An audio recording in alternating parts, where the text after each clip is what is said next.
Good morning. Good morning, everyone. Welcome. We'll let everyone take some time to get situated with audio or video if you want to turn it on. Um, and we'll get started. So I am Laura, and then what I love to do to start off is if you can open the chat box, because we'll probably use that a lot throughout the call. And if you can just go ahead and drop in the chat box where you're calling in from, because I think that's always a fun way for us to get to know where everyone is. I'm Laura. I'm based in San Diego. I am a travel advisor, travel blogger. You can find me at Travel 80 by 80. And I have been hosting these kind of since the inception of the Nomadic Network. So since for quite a few years now, which has been pretty fun. Oh my goodness. And we have people calling from the UK and Peru. This is amazing. Wow. I love this community. It's always so fun just to see where everyone is calling in from. So before we get started into all of our fun presentation today, I am going to just share a little bit about what the Nomadic Network is. You probably all know about it since you're here, but at TNN, what we like to call the Nomadic Network is a community of travelers inspiring each other to see the world. It was founded by Nomadic Matt, and now it is lovingly run by Lisa Field. We're so excited she decided to take it over and keep the momentum going with this great community. We've hosted over 250 virtual events.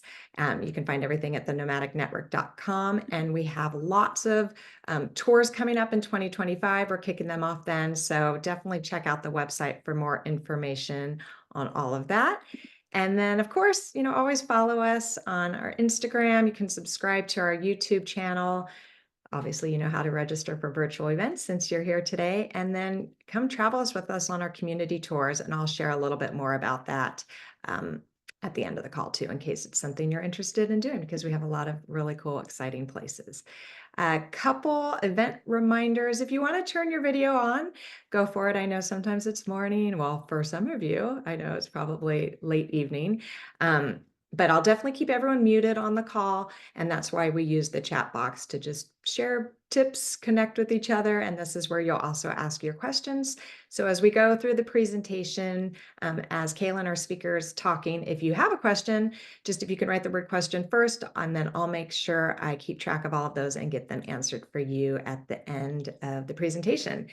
And then definitely, we always ask if you're so kind to follow our speakers, support them. They're volunteers, coming onto these calls, doing it out of the kindness of their hearts, just to share their passion with all of you. So, and I will drop all of the handles later in terms of how you can connect with Calen. So now I have the pleasure of introducing Calen. I'm so excited. She is an anti-speciesist, if I said that correctly, travel blogger who explores the world on a very small budget. So actually, they completed a solo trip across the US at the age of 19 with only $300 and a bike, which led them to discover that there are many alternative ways to travel that cost less. So basically inspired by the love of meeting strangers and having these different incredible stories to share with other people, they created the Unruly Travel and Alternate Living blog and podcast. So definitely something you'll want to check out. So far, Calen has been to 5 countries, 35 states, 21 national parks, and more than 30 countries as a vegan, and is passionate about doing the least amount of harm wherever they go.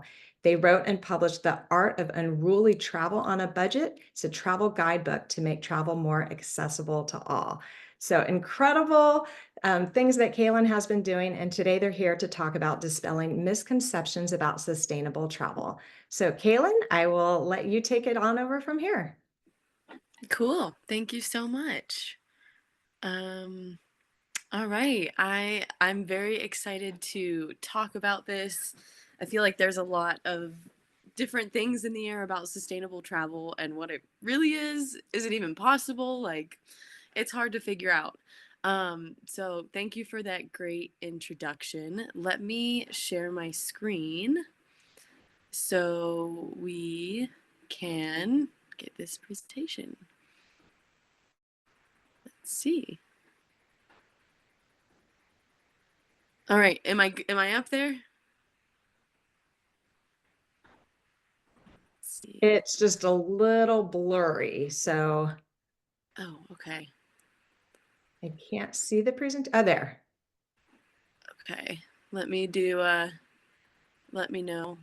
Is that good? Still shows blurry on my screen. It shows, Okay. yeah, click to exit full screen.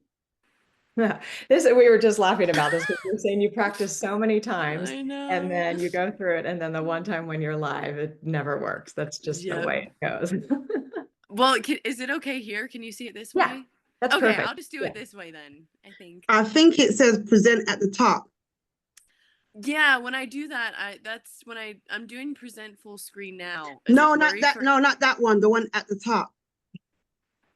Click back and click next to share, Yeah, to the left it of may be share. that. It may be that one.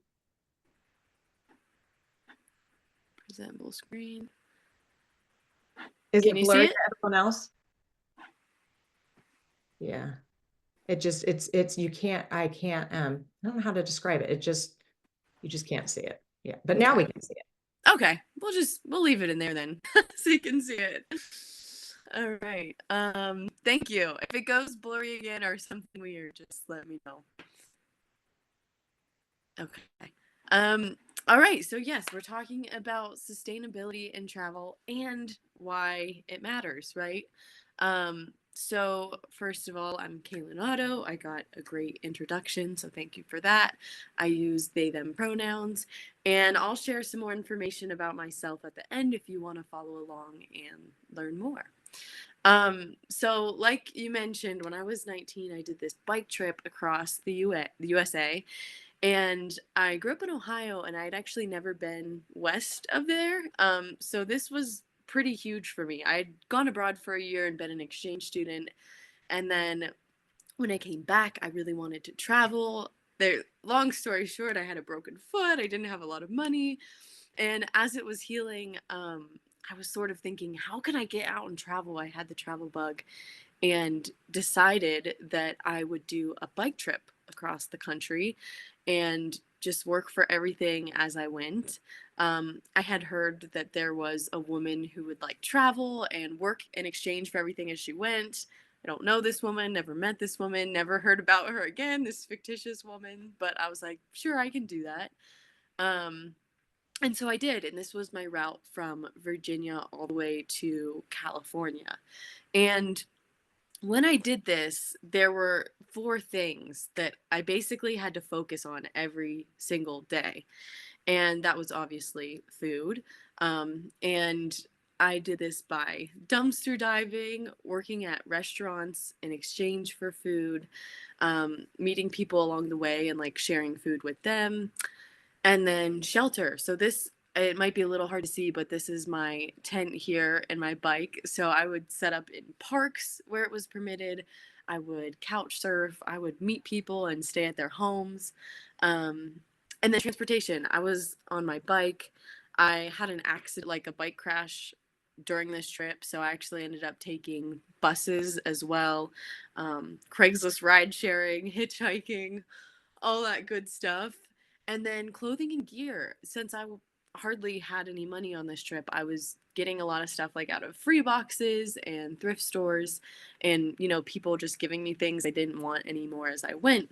And so why this relates to sustainability is because these are four things that, like, my trip was like stripped down to the core basically of what travel was, right? There weren't any frills.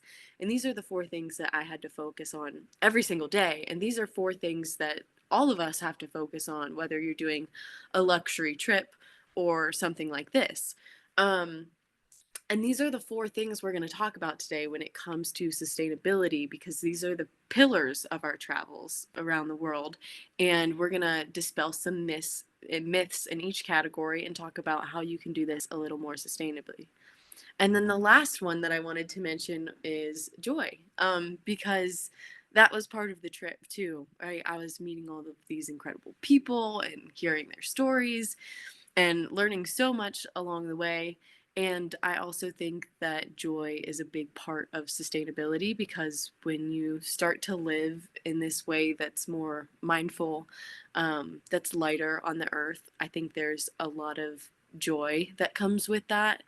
And I don't know, you just start to feel a little bit better. inside about some of your choices. And so that's something we're going to talk about too. But first of all, what is sustainability? This is a word that you hear a lot.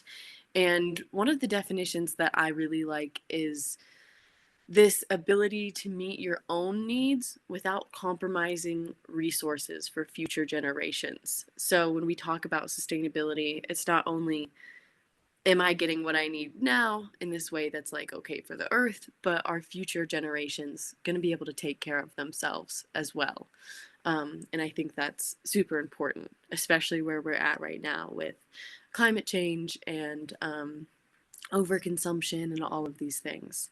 But there are three things that I want to mention when it comes to sustainability. And one, we can't buy our way to a sustainable future. Um, yeah, money money can solve some problems, but not this one. It really takes a change of heart and a change of how we actually live. The second one is we can't wait for anyone else to do it for us. So there's this idea, which I agree with in the sustainability movement, that like big corporations should be held responsible for the damage that they do to the earth because they're the biggest offenders in this category for sure. Um, but I would also say that that doesn't give us a permission slip to not care and to, do whatever we want without thinking about anyone else. And we can't control, these big corporations or these huge polluters, but we can control to some extent what we do. So that's really important to keep in mind. And then number three, it can't be seen as optional. I think that, you know, where we are today, everything's sort of um, packaged and monetized on, and it's sort of become this trend. But, we are part of the earth, and what we do to the earth happens to us. We depend on it for all the basic necessities. So, sustainability really has to be something that we think about in every single moment. And it doesn't have to be this big, scary thing, right? It can be joyful, but it definitely has to be on our minds. And then sustainability is definitely not a new concept. Indigenous folks all over the world have been doing this since the beginning of their time. And things you might hear me talk about today, certainly I'm not the first one who thought of it. So these ideas are passed around from generation to generation and culture to culture. So I just wanted to acknowledge that. So we're going to start off with some important terms that you may have heard before, but maybe not. I think this one you might have: greenwashing. So, this is when a company makes a product or a policy appear to be more environmentally friendly than it really is. And in this, day and age where it's like everything's trying to be made into a profit, you'll see that with products, you'll see that with trips, you'll see that with clothes, all types of things. And so it's really easy to look at something and be like, oh, it has a green label. But we really need to go farther and think beyond that, which we're going to talk about today. Another one is human supremacy. So this is this dominant worldview that humans are superior to not only nature, but to other animals, and that we are separate from them. So we're separate and we're above them. And this view, I think, has led us to where we are today, facing so many climate crises and, exacerbating the climate and making more hurricanes and well, not making more hurricanes, but making them more stronger than they used to be, and earthquakes and all of these things. And I think that human supremacy is directly tied to this. And then out of human supremacy also comes speciesism. And this is the idea that you have human supremacy, we're better than other animals, and then speciesism leads to the exploitation of non-human animals. So whether that is a cow, a chicken, a pig, a dog, it says, we are better than other animals, and so we can do whatever we want with them. And this is truly not sustainable, as you will learn in the slides to come. Speciesism also allows us to say, like, we have no problem sending a cow to the slaughterhouse, but don't you dare do that to a dog. There would be outrage. So speciesism often guides a lot of our world views. And you'll see that when you travel, right? You go to some countries and they eat dogs, and then here we eat chickens and pigs. And, some people go to another country and they think, oh my God, I can't believe that people do that. And, vice versa. So this really impacts how we see the world and how we travel. So usually this slide, you wouldn't be able to see the other slides. And I would be asking people, what you think out of those 4 categories that I shared. Where do you think you can have the biggest impact when it comes to travel and reducing, the amount of harm that we cause? And people usually say flights. Like, flights are the biggest thing. But you can see my screen now, so I'll reveal the first one. But it's actually food. So there was a, a study done by Oxford University, and it found that you could reduce your carbon footprint as an individual by 73% by cutting out meat and dairy. So basically embracing a plant-based diet. And they said it's far bigger than cutting down on your flights or even buying an electric car. So this is a huge one, and people usually don't think of it. And it's something that we honestly have more control over than, right? I couldn't go out and buy an electric car today, but I can choose a plant-based meal for breakfast. I can have oatmeal instead of bacon and eggs, for example. So that is a big one. And what a lot of people don't know is that animal agriculture is responsible for, and this number has varied a little bit depending on the research, but 18% of total greenhouse gas emissions, which is a big, big chunk. And that means that they're responsible for more emissions than all of the transportation industry globally combined. So food is a huge one. And animal agriculture uses 83% of all land, agricultural land around the world, but they provide less than 20% of our calories consumed. So eating animals and their secretions is not efficient, and sadly, it has led to this, where now on the planet, wild mammals are only 4% of the global mammal biomass, and farmed animal, as you can see, they have under livestock, is 62% of that. So we have way more farmed animals than we have humans, and way more farmed animals than we have wildlife. And I feel like this is huge for travelers because, like, we want to go snorkeling and see the reefs and the fish, and we want to go see wild animals at the national parks. And so much of our travels are wrapped around nature and wildlife, but our food choices are really impacting this. And as you can see, cutting this down to a really scary number. And a huge part of this is deforestation. So to farm animals, right, you have to, one, cut down the trees to have land to put them on. And then 2, you have to cut down the trees to have land to grow crops for them or whatever you're feeding for them. So eating animals has this huge footprint. And then when you do that, the nature that wild animals have to live in gets shrunk and shrunk and shrunk, and it keeps going down and down and down. And this brings this human, non-human animal conflict, right? Because they have nowhere else to go, and they're getting pushed into what we call our spaces, and then it's easier to trap them. For example, the elephants in Thailand, it's easier to grab them and throw them into the tourist industry or make them work in the logging industry. So our food choices go really, really far. They go so far as to reach into the Amazon.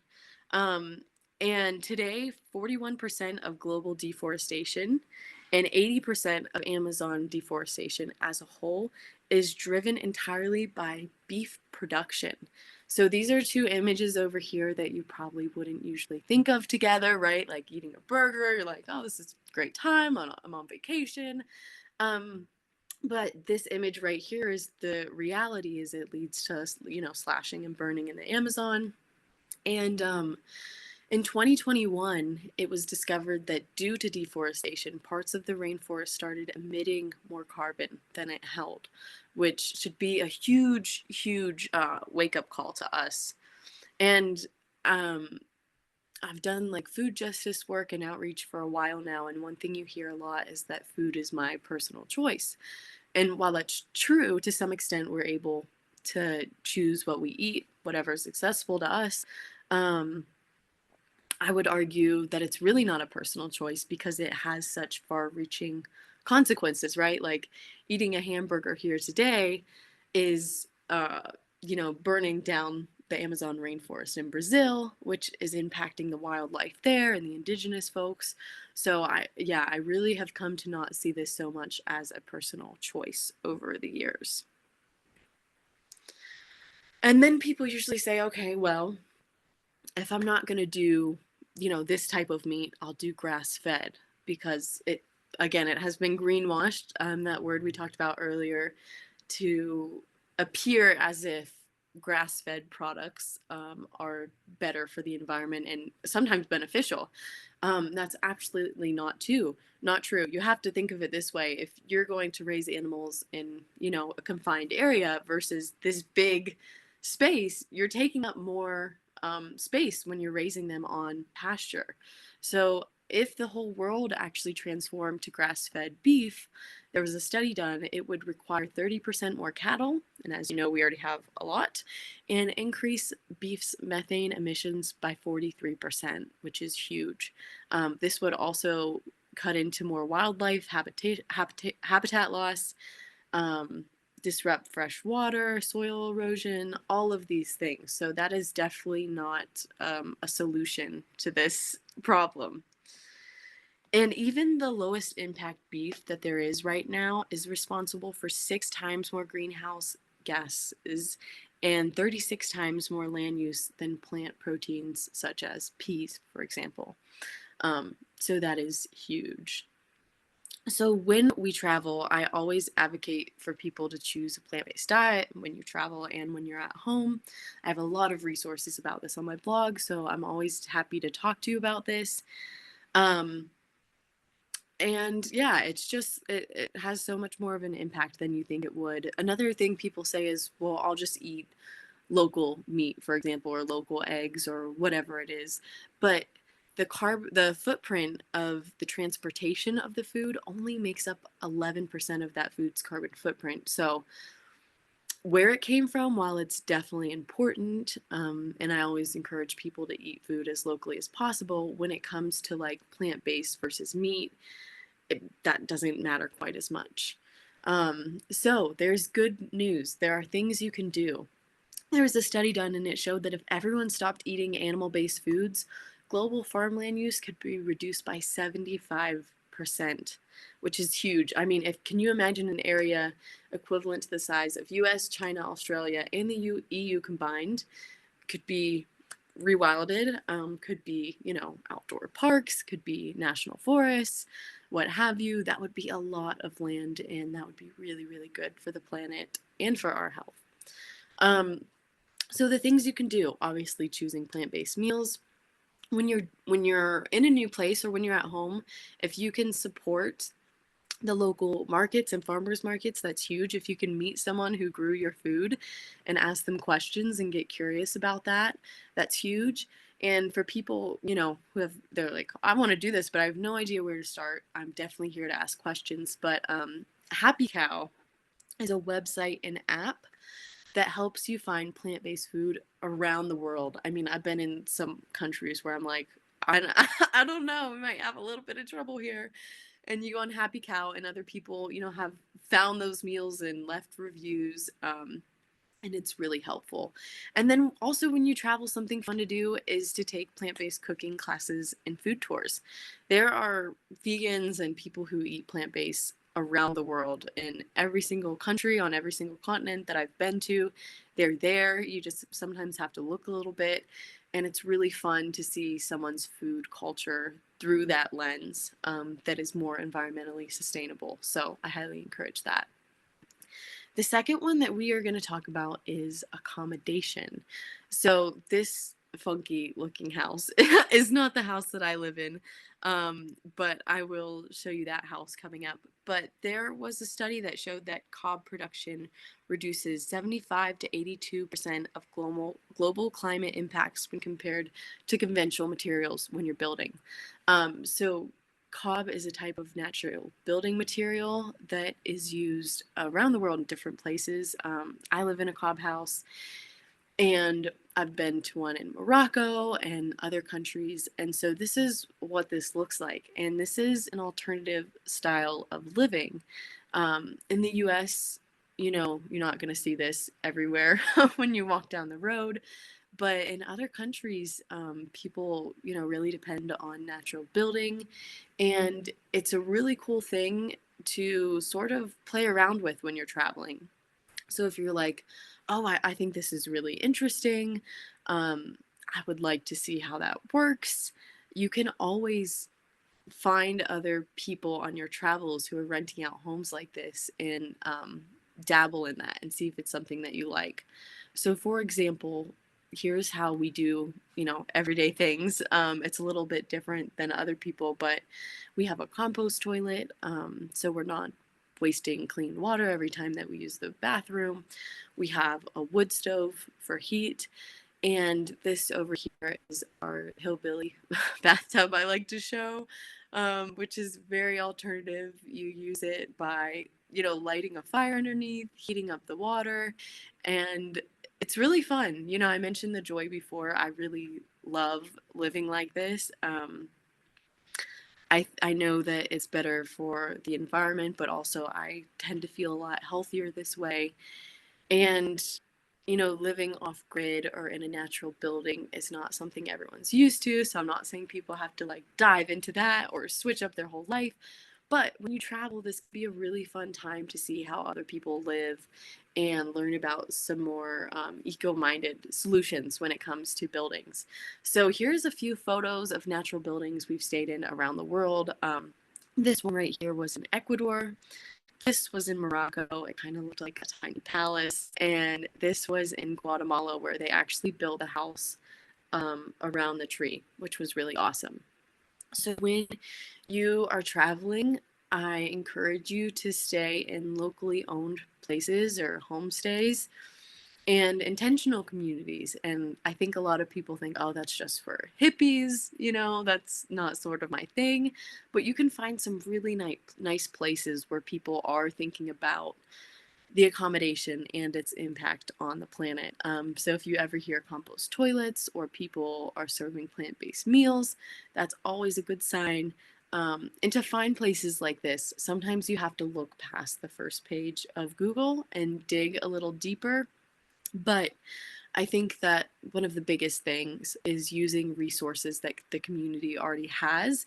So if you're like, I'm going to this country, I really want to stay in a more eco-minded place, I want to have less of a negative impact. When you're looking at accommodation, think, are they using resources this community already have? So if I'm out in the desert and there's not a lot of water and all the locals are using compost toilets, for example, try to find a place that has the same things, right? Where they're not having to come in and be invasive and ship water in for tourists, and disrupt the ecosystem. And often these places are come at a cheaper cost to you because they are using less resources. So it's not necessarily bad that something costs less. Now we are going to move into clothing. So it's this is another huge one that I think people don't think about as much, but 80%, 87% of the fibers and materials used to make clothing will end up in landfills or incinerated, which means people are literally just burning clothes every single day around the world. And between 80 and 100 billion new clothing garments are produced globally every year. So that's huge. You have 100 billion new garments, 80% of them are going to end up in the landfill. That is a massive, massive waste. I'm sure some of you have seen the pictures of Chile, you know, other countries where we sort of dump our trash and our clothes that we don't want anymore, where it disrupts the ecosystem. And, you know, people try to work out there to gather stuff and resell it, which is really dangerous for a lot of people. And at the end of this, I'm going to share with you a document where you can go a little bit deeper into this. And there's some really impactful stories of people who live in these areas where we send all our garbage, and them trying to work out there with their families and their children, and how this impacts them. So I highly recommend looking into those and reading some of those stories. I also want to mention that the average fast fashion garment, so I think most of what we wear today is fast fashion, where it was, made in a sweatshop and someone wasn't really paid fairly. There's child labor.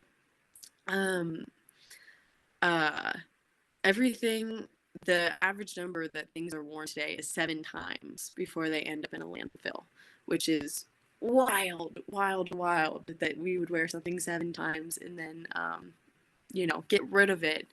So we really have to think about our gear that we take and our clothing that we use on trips. And there's a few things I want to focus on in this one. One is leather, because this is something that is worn a lot. And the other one we're going to talk about a little bit is wool, because, you have leather hiking boots or leather bags, wool socks, all of these things. These are two industries that have done a really great job of greenwashing their products. You hear with leather a lot that it is a byproduct of the meat industry. Now, we already talked about the meat industry and some of the problems there, but the truth is that leather is a co-product of the meat industry. So they kind of depend on each other. It's not like, oh, we made meat and this is the side thing, so it's sustainable to use it. Actually, they are embedded with each other. They prop each other up. And so they're kind of like fueling this cycle of not being very sustainable. So one thing that I found when I was researching for this was the amount of water that leather uses, which is so wild. Because on average, a pair of leather boots, which a lot of us would have for hiking or just, fashion boots, uses 12,370 liters of water. And if you're like me and you're like, 10 liters, that much, that's enough drinking water for one person for 17 years. Which is wild. And if you took a leather tote bag and you tried to figure out the water footprint, they use the same amount of water as someone for 23 years, 23 years of drinking water, which is absolutely mind-blowing. And then not to mention all of these toxic and harmful chemicals that people are exposed to when they are tanning leather and they're in this leather process. It gives people cancer, asthma, back pain, all of these different things. It's something that will also be linked to on this document. So it goes beyond the animals and the planet with leather, and it harms a lot of humans as well. Wool. Wool is a huge one because it's in a lot of like our socks or, the layer under hiking pants to stay warm. And a lot of land, just like the meat industry, has to be cleared to produce wool. And Australian wool is one of the huge ones. I think Smart Wool, which is a big travel brand, uses Australian wool. And you have to clear 44 hectares of land just to produce one bale of Australian wool. Which, as you can see on the screen, cotton uses 0.12 hectares of land. So there's this huge difference between animal products, like anything that comes from them, and using plants, right? Because plants, you just grow the plants. Animals, you have to grow the plants to feed the animals and clear land for the animals. And I have a picture of a Tasmanian tiger up here on the right, who is now extinct. And this was in part by the wool industry, which claimed that this native Australian species was killing their sheep. So they went after the Tasmanian tiger in the 1930s, and now they are no longer. So not only is it impacting, these animals that we're using for their skin, their body, but affecting the wildlife as well. And not to mention, in the wool industry, some lambs are killed between 6 to 9 months old.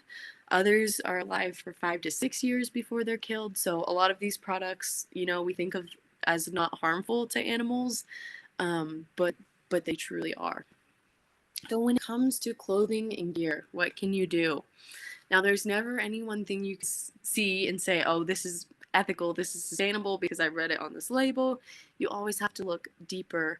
And here are some ways to do this. You can ask who made this. You want to really ask that. Was it made in a sweatshop by a kid, or was it made by this woman I can see on the street here? And what is it made of? If it's made of animal products, chances are it is not very sustainable. Where did it come from? What materials were used? How long will I actually use it? Do I really need it? Because I think part of traveling is, we're like, yay, we're on vacation, we're on a trip, we want to spend money, bring back trinkets. But if you can, try to find another way that doesn't require buying so much, like maybe doing another experience with your family instead of buying this new bag, for example, or keeping a collection of postcards where you write to yourself instead of buying clothes every country that you go to. It can be some fun ways to cut down on just how much we use and then how much ends up in the landfill. And then, of course, used and secondhand gear is great. Anything you can find handmade or homemade. And bartering, and trading is really great. If you're going on a trip and you're like, okay, I'm going hiking to Patagonia. I don't have this hiking gear. Our first inclination is to go out and buy it, even if we're buying it on sale. But we're not, hiking Patagonia every single year. We're probably, how long will I use this? That's the question. Probably not very long. So if you have had a friend that's been there, you can borrow it, you can trade for something you already have. That's a great way to go. And if you want to learn more about more products, say you're like, okay, if I'm not using leather, I'm not using wool, what about cotton? Like, what's the impact of that? There's a really great website here called collectivefashionjustice.org that you can go and compare all these different materials, which is really, really great. And then lastly, transportation is not as big as I initially thought it would be when it came to sustainability. Here are some impacts of different modes of transportation that you may have seen this graph before. But as I mentioned before, just switching to a plant-based diet can be more effective than cutting down on your flights every single year. So while it's important to think about how we get around, just keep these other things in mind as well. One question that people asked me a lot when I was preparing to give this presentation for the first time was, what about carbon credits on flights? Do they actually do anything? And I had to dig into that. And a lot of the studies said that they don't really do anything. So, if you're taking a flight and they're like, oh, you can buy these carbon credits, it doesn't quite make much of a difference. They've done different investigations and studies into the industry. So what I have on the screen basically sums up multiple documents of reading through the impacts. And this big study found that more than 90% of rainforest carbon offsets by the biggest certifier that airlines use are worthless. So instead of, buying the carbon credits on the flights, you can eat a plant-based meal that day, or, borrow someone's gear for Patagonia. There's other ways that you can cut down the impact on your travels. And lastly, I just want to leave you with, there's this idea that some people have that, what we do really doesn't matter, right? Like, in the end, things are out of control. You hear a lot of climate doom sometimes. And you also hear a lot of shame, like, right, when I've talked about sustainability before, people are like, but you travel, so you shouldn't be able to say anything. And the truth is that travel really isn't sustainable in a lot of ways, especially the way we do it these days. I think it's hard to say that a lot of things are 100% sustainable, but there are ways to be more mindful about it, right? Travel brings me so much joy.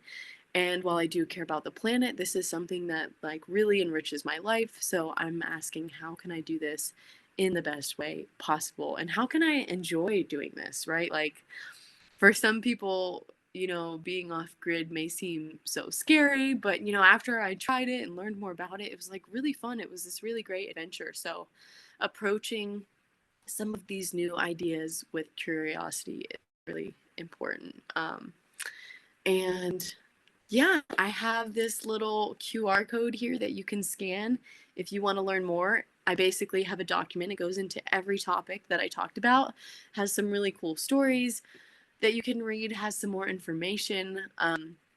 And I encourage you to scan this, keep it on your phone, maybe read one or two of the articles a day. There's a couple podcast episodes.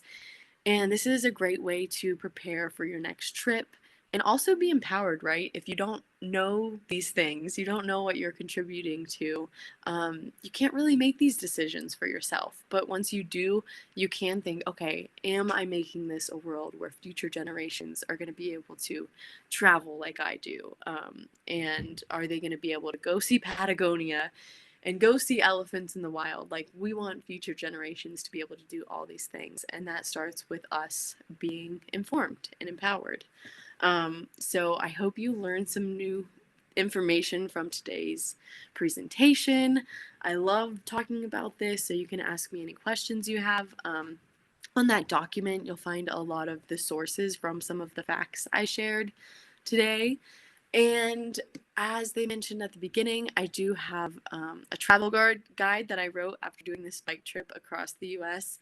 And for everyone here today, the people who signed up, you can get 10% off of it if you want to check it out by signing up for my email newsletter.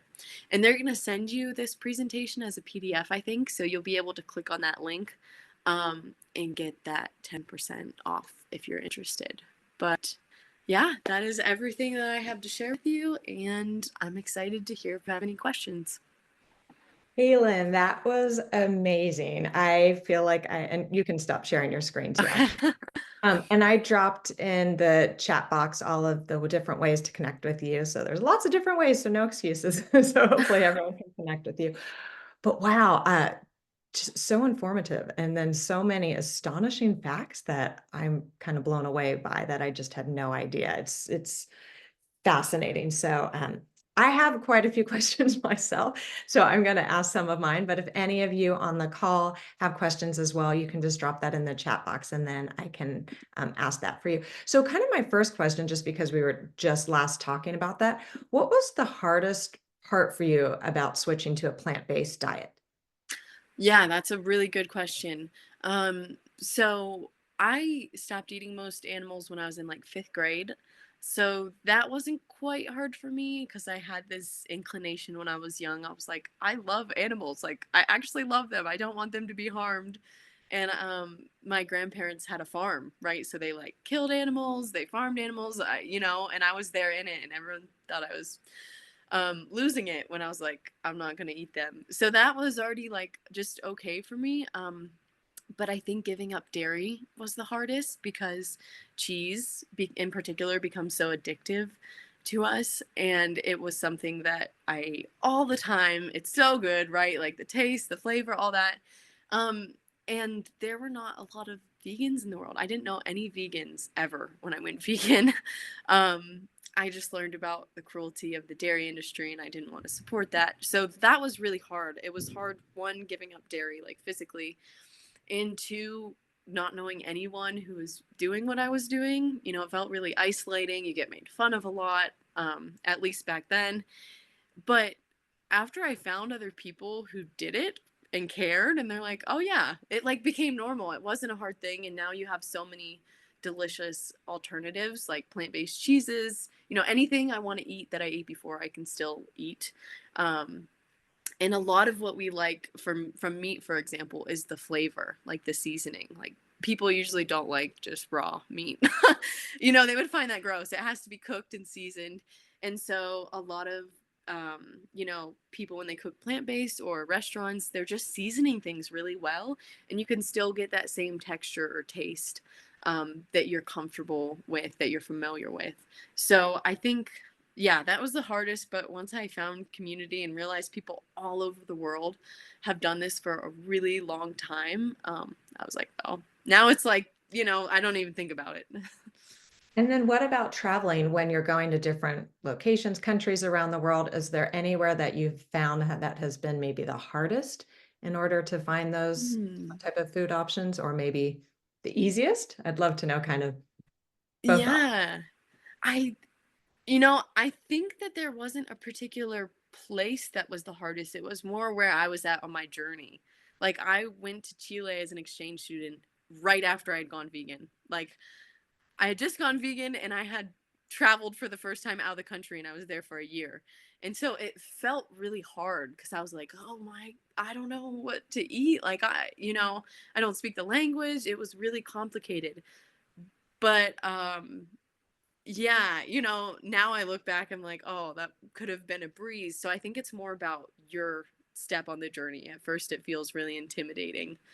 Um and the easiest place, everywhere has been pretty easy because a lot of places have beans, rice, fruit. I guess I would say when you do go some places, some rural places, maybe in like Central or South America or really rural places in Africa, they don't have like the specialty vegan cheese or something like that that you would get used to at home. And so that can feel a little like upsetting, if you like to have a grilled cheese every day, for example, that's vegan, and then you go somewhere and they don't have vegan cheese, you can be a little thrown off. But I would say I especially love Thailand. Like, God, the food was so affordable and so fresh, and so many things are already plant-based to begin with, like the noodles and the veggies and the tofu, and so that was a really delicious place. Yeah, Thailand's amazing. You can't go wrong with the food. But I found it interesting that you mentioned the cheese because that goes back to the dairy. So it sounds like that dairy is the one thing Yeah, that's it's just so hard for hard. people because I do outreach, like specifically around getting people to switch to plant-based dairy, and it's like the number one thing everyone says. Right, right. Okay, so I see a couple questions that came in, so I'm going to skip to these, even though I have more. I could ask you questions forever. I think that this topic's fascinating. Okay, so Fran was asking, just flown twice in a decade plus, been a flexitarian during that time. Do you know how does that compare to being vegan for that scale of time? Yes, there's a couple studies that maybe I'll send it to them so people can send it out. Definitely vegan is like I want to say it's like twice as more impactful. I can't remember the exact numbers, but like flexitarian and vegetarian, are pretty close when it comes to impact, and I want to say vegan because of the dairy, because dairy is huge. It uses so much land, it uses so much water. I mean, dairy is basically meat, right? Like the cows that they use for dairy are slaughtered for meat. So the dairy industry is also a slaughter industry. So even vegetarian or flexitarian is contributing, for example, to these things I talked about, like clearing land and having to grow crops to feed these animals. So when you make that switch to vegan, it's like exponentially bigger. And I don't have the numbers off the top of my head, although I've read them a million times. So I'll have them send that out in the email and give people some resources. Gotcha. That's okay. You were great with the numbers in your presentation. I mean, so many facts that I think that was what was so fascinating to me, just hearing the different things that you would never, like you were mentioned, you would never in my research, I would have never even thought that those were some of the cases. So it's Yeah. incredible. Okay, another question. What do you think about soya land clearance and cows as fauna fertilizing the ground? Yeah, so when it comes to another number I should have in my head, but when it comes to soy, right, that's a lot of things people will ask about. They're like, well, what about soy? Because, vegans eat tofu, for example. But most of the soy, I want to say it's like between 70 and 80% is grown for cows, right? Because that is into their diet. So the Amazon rainforest that's being cleared for soy is really for animal consumption. There's a very small percentage that is going to human consumption.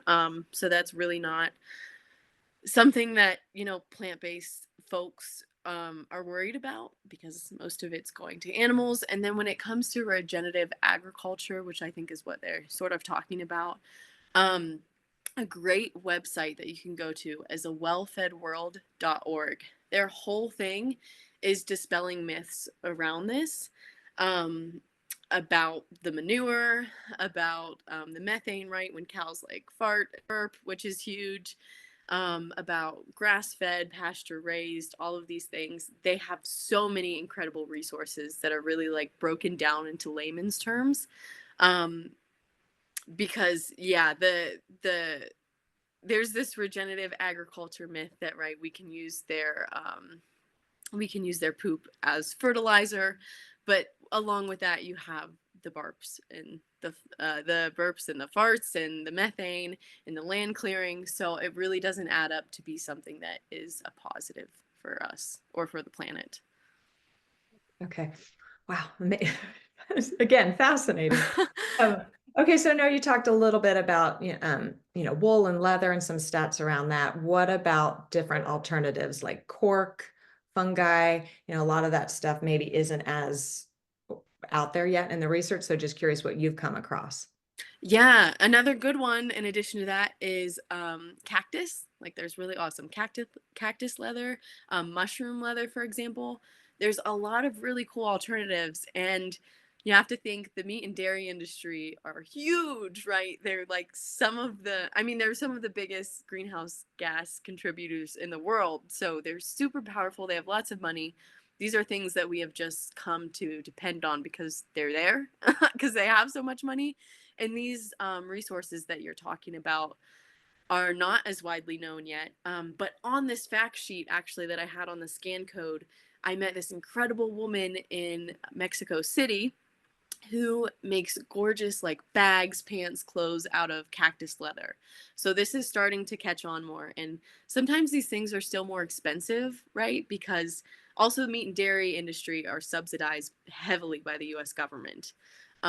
So everything can be really cheap. Leather is really cheap, for example. But there's this huge hidden environmental cost that comes with that. So sometimes these other alternatives are more expensive up front.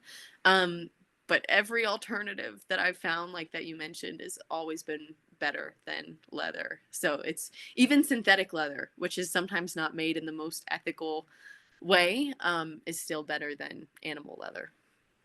Wow, cactus. That's just phenomenal. What a cool, I always so intrigued by how people come up with these different alternative solutions because they're so unique and it's just really cool. Okay. How do you ensure a complete nutritional diet wherever you go? Do you use supplements or what's kind of your way when you're traveling? I I've never needed to. I've been tested every few years. I go to the doctor just to check. Like B12 is something that vegans are low on sometimes. I think B2 is another one. I've been okay. I've never had an issue with like vitamins and stuff. So honestly, I'm just making sure that I'm eating a varied diet, like different colors, beans, legumes, greens. Like greens have a lot of protein, a lot of vitamins, minerals. So I think eating a varied diet, but it's good to check in and just be like, for anyone, whether you're vegan or not, how am I doing? And when you are traveling, yeah, you could bring supplements.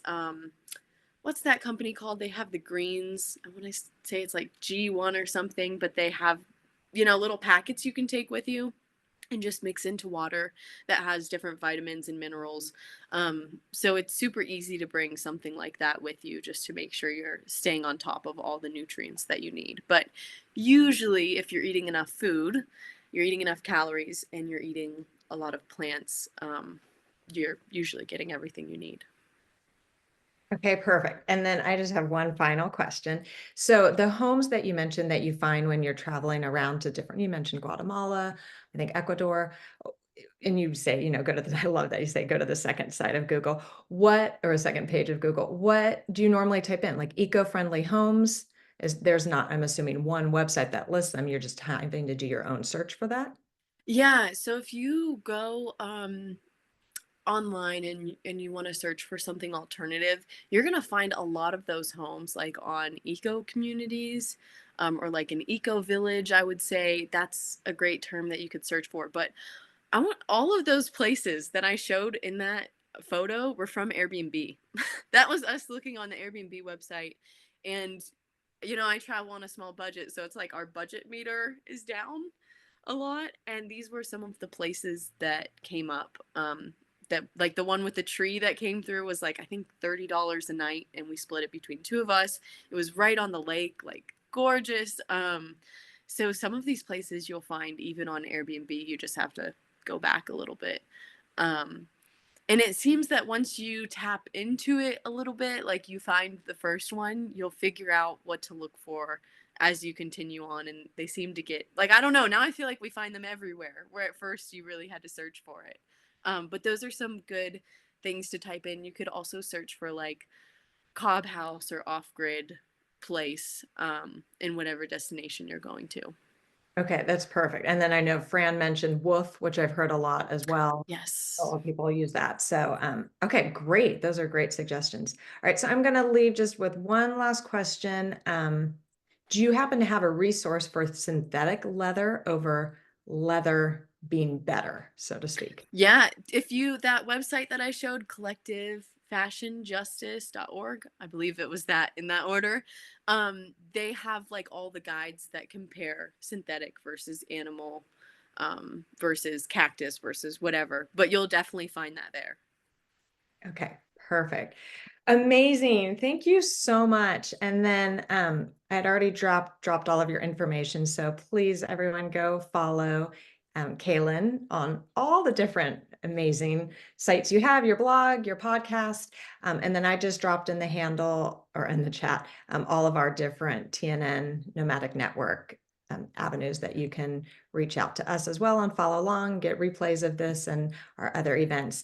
I normally share my screen and go through, but because we're kind of at the end of our time, I'm just going to just quickly talk about those things in terms of our events that are coming up. You know, I think it's always great if you can check out our website. We have some happy hours coming up in December. We have an in-person one if you happen to be in Portland. That's next week, I believe. And then we have events like this that happen a couple times a month. So check that out. And then if you want to go on group tours, we have some amazing one's coming up to Peru, Vietnam, Morocco, just really cool places in 2025. So you can always check that out on our website as well.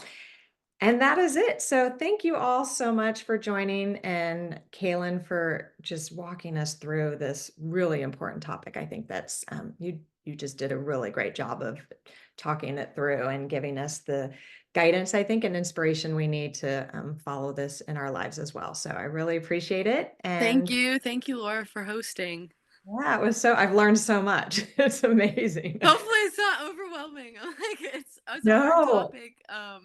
So I really encourage people to go that page that I have for you, because you can just find, like, for example, really cool interview with the woman who makes the cactus leather, and like feel, inspired and refreshed, rather than like, oh my gosh, what are we doing?